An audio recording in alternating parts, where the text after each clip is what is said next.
When I was 5 years old, I might have expected to get something like, say, frog for the holidays. Education majors here at St. Bonaventure are required to student teach at elementary schools throughout the area. The icons seen behind me here help to tell the story of Jesus Christ in the Eastern Church. The Associated Press has the team listed as 25th best in the country. Is the Atlantic 10 the right place for St. Bonaventure? The law states that when an emergency vehicle is pulled over on a highway such as this one, the driver must yield to the opposite lane. Picture your elementary school closing down. Now picture every elementary school in the area doing the same. This is most likely what will be happening here in Olean during the next 4 years. Starting in the fall of 2012, Boardmanville and Ivers J. Norton elementary schools will close down and move students into Washington West and Eastview, which are likely to follow in the same path. Olean School Superintendent Colleen Taggart explained that with a multi-million-dollar gap that needs closing, either the buildings go or the student programs go. Our population is decreasing, and it's not economically sound to maintain buildings that are high cost. If the community votes to close Washington West and Eastview, the kids will move here to Olean Middle School, where an addition will be made for new students. But if the community does not vote in favor, we would remain with the current configuration, keeping 2 buildings open for elementary, the primary, the 4 through 7 at our current middle school, and 8th grade at the high school, and then look to further reduce our programs. In an off-camera interview, Jennifer Burt, mother of a first grader here at Eastview, expressed concerns about the school closings, wondering, would the changes be too much for some kids to take in? Burt said, quote, "I don't like the idea of younger kids being mixed in with older kids. I'm not thrilled with any of it." Both Burt and Taggart agreed that this will be an adjustment, especially for the students. We had a community forum, and this one little girl came up to me afterwards. She looked at me and she said, "What does this mean for me? I go to IJN. It's like a family there." And I think that's what it means to our community. Are our students going to be okay in a bigger setting? In Olean, Conor Mooney, SBU TV.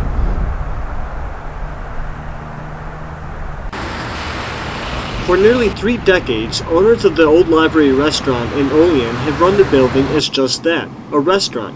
But due to financial reasons and familial obligations, the building will serve a new purpose.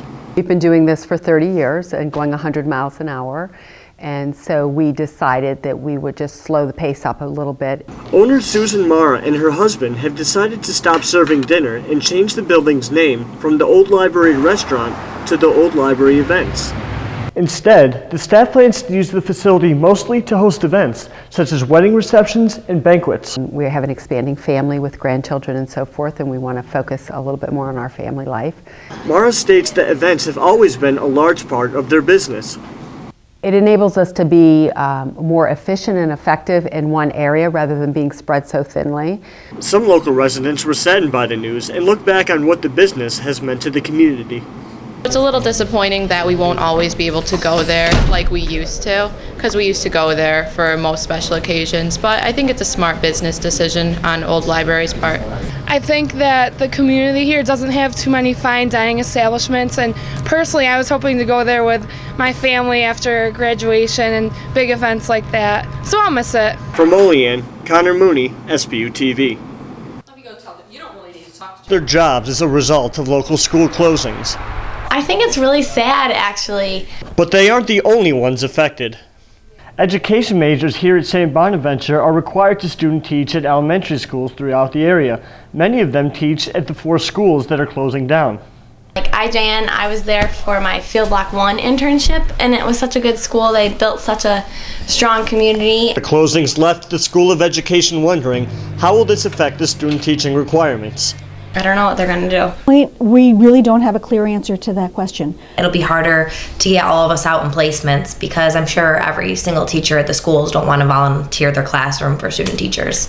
There is still optimism within the school, and Nancy Casey doesn't plan on changing any of the requirements.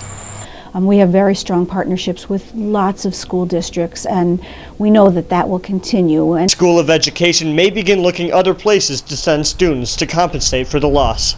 We're hoping to establish a strong partnership with some of the Buffalo Public Schools. In Olean, Conor Mooney, SBU TV.